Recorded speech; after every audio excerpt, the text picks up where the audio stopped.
Are you ready, Meta Sheeple? Are you ready, Globe Earth Sheeple?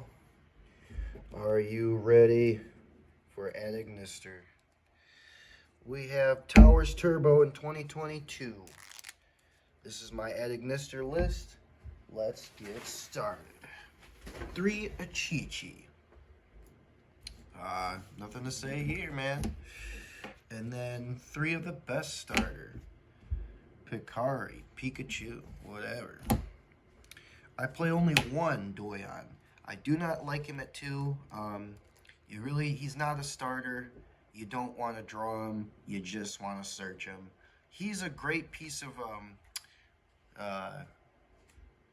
recycling power, but he's only necessary at 1, and you can keep looping him back and forth. So, and then I also play only 1 of this.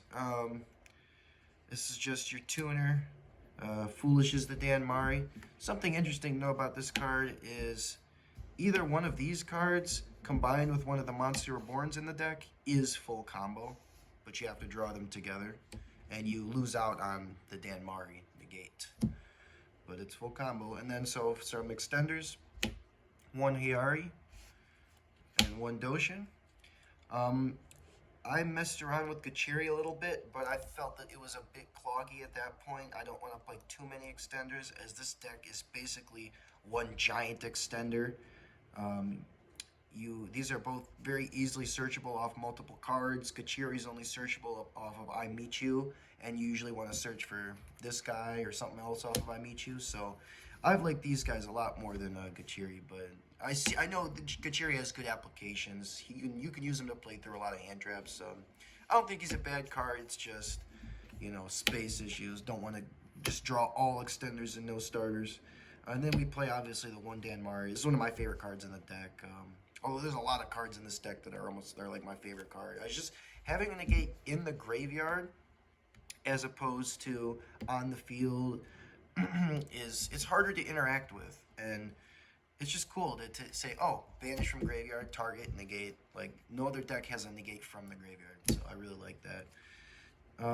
So hand trap lineup, triple Ash, fucking busted card, man. I played triple Veiler. This is really nice to this whole deck. Like, you draw a lot of cards off of contact, so drawing multiples of these is nice because it's not once per turn. I think Veiler's still pretty good. Then I played triple Nibiru. So the philosophy with Nibiru is that usually when people are able to out your towers, they have to play into Nib. Like, if they're going to make Avermax or Access Code or whatever, they're definitely going to play into Nib. So it's kind of like really good in the main for adding Nister, because it kind of solves your biggest issues of your opponent making a beater big enough to swing over the Arrival. So Nibiru is pretty good. I should note that I don't currently own Ghost Ogres, but I'm about to go buy some. That's definitely a card I'll consider throwing in here. Ogre's very nice this format. Triple Signet Mining, just good starter. And then the worst starter in the deck is I Meet You. You don't want to have to start your combo with this. You want to extend your combo with this, but in a pinch, if it's the only one you draw, this still ends on a 3k towers plus Dan Mari in graveyard. That's why and then it burns you for 2300 if you have to use it as a starter. So this card really punishes you for using it as a starter, but it is a starter, and it will still make you a decent board if it's the only one you draw. And then I played 3 of the best card in the deck. This is one of the most insane field spells ever. It just says, get unlimited special summons from your hand for free. It resets itself if you pop it. People try to Ghost Ogre this, and then I just put it back on the board, and it's like, now what? Yeah, this is one of the best field spells ever printed, for sure. The deck extends itself, and the field spell is your biggest extender. You have this, you can play through almost any interruption. And then speaking of other extenders, we have 1 each of the Searchable Monster Reborns. So this is the relatively new one. It's not a quick play unlike this one, but this one has an effect where you can banish it from, if it gets banished, your monsters are protected from battle destruction. And yeah, it's pretty good. It's just 2 Searchable Monster Reborns. So the deck, like I said, it's incredible extension power. To be able to use both of them in one turn is nice. You can put some pretty big boards up and play through a lot of disruption. This is my favorite card in the deck. Um, it says draw 3. This card's insane. It's just insane. It's a draw 3. Like, what can you say about this? Drawing into a bunch of hand traps, drawing into floodgates, drawing into extenders. Like, this is definitely my favorite card, and I think the most powerful card in the deck, easily. Then we play one terraforming. A lot of people don't play terraforming. They say, well, it plays into droll. Let me tell you something. This whole deck plays into droll. If you get droll, unless you have every combo piece you need in your hand, you're still going to get screwed over by it. So I play terraform because the field spell is like the strongest card, the strongest piece of extension in your deck. You want to see it. It's how you play through hand traps. Play terraforming. I was even thinking about playing set rotation. I just didn't have room for it, but I definitely consider it. You want to see that field spell. One called by. A little bit of spice. We got one defissure and one macro. So I play these because yes, they are a little bit win more cards, but a lot of times when you set up the towers, there's plenty of decks nowadays that can swing over the towers. But if you put one of these on the field, then it's just game. It really solidifies your end board, and these cards actually overperform for me in this deck. It just gives me a nice little piece of insurance that I know my towers isn't going to be beaten over. And once you have it up, it doesn't hurt you at all. And then this is probably the most unique choice in the deck, is IQ.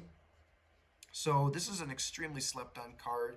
A lot of people don't even know it exists. It says each player, while you control an Ad Ignister monster, each player can only link summon once per turn, and then you have to get rid of it or tribute a monster on your next turn.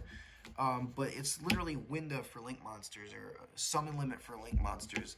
And especially in this format, being able to search this whenever you want is just great. Like, this card completely shuts down so many decks. Just think about how many decks this card shuts down. Shuts down Prank Kids, the Mirror Match, Salad, DDDs, pretty much every deck that's doing the Halcororodon combos, the Pile deck.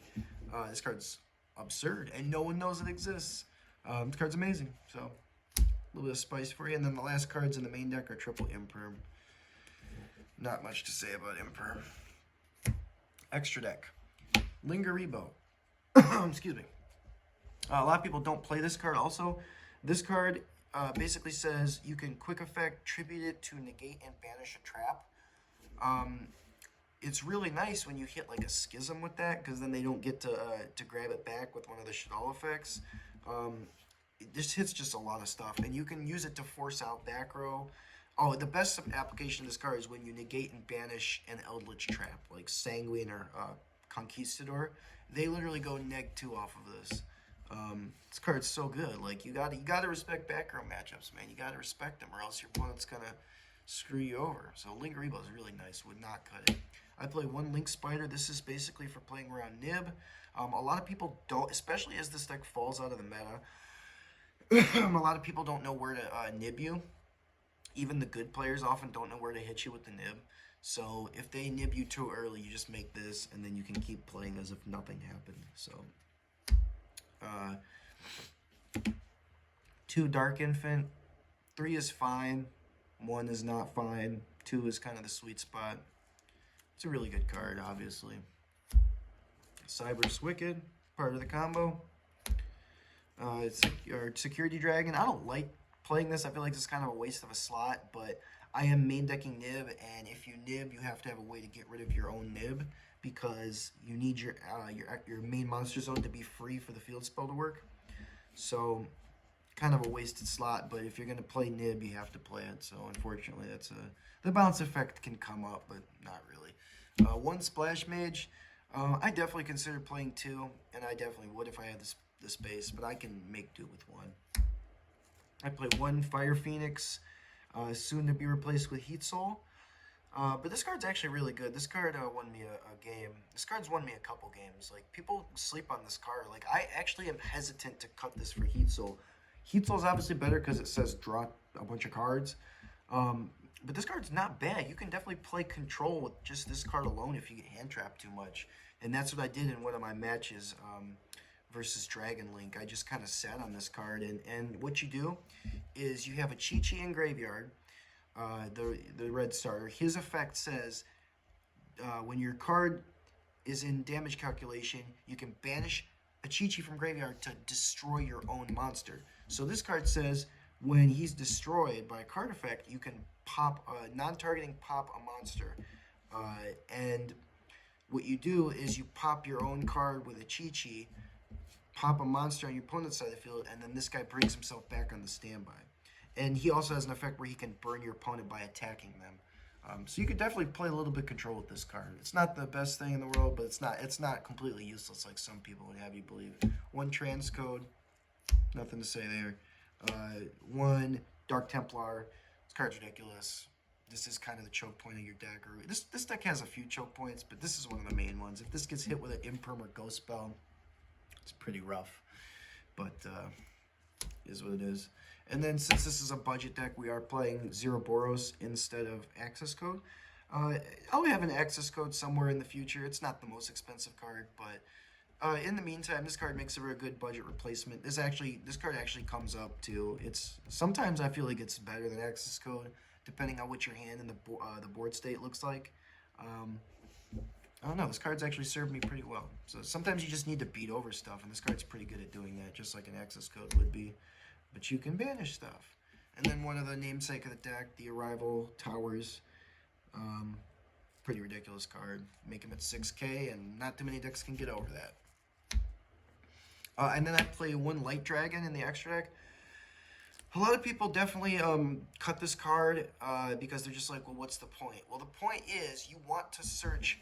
Your follow-up is going to be searching the yellow Ignister Picari off of I Meet You, and if you don't have this card in your extra deck, you can't search for Picari. The reason you want to search Picari is because Picari can search one of your monster Reborns, or he can search Contact. He's your best follow-up. He's like literally your best follow-up. Like, you get the monster Reborn, you bring back the Link 3, and then that's a free Access Code or Zeroboros. So I just simply can't play without this in the action. And the funny thing is, I actually make this too. This has actually won me a couple games by making this. He's like a Dingirsu, and he can detach to pop stuff. And he's got another effect too, where you can Reborn something from graveyard when your other Cyrus inflicts battle damage. So this card has come up in multiple ways, but mostly it's just there to search Picari, which I think is truly a necessity. One Wind Pegasus.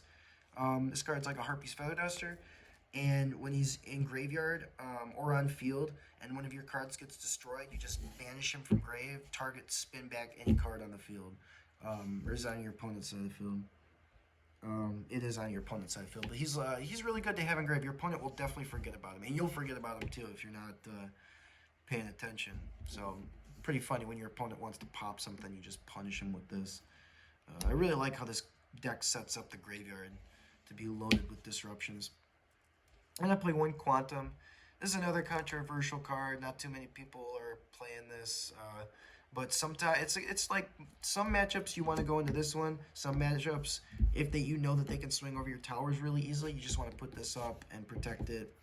And this one's also good to go into if you get like disrupted and hand trapped.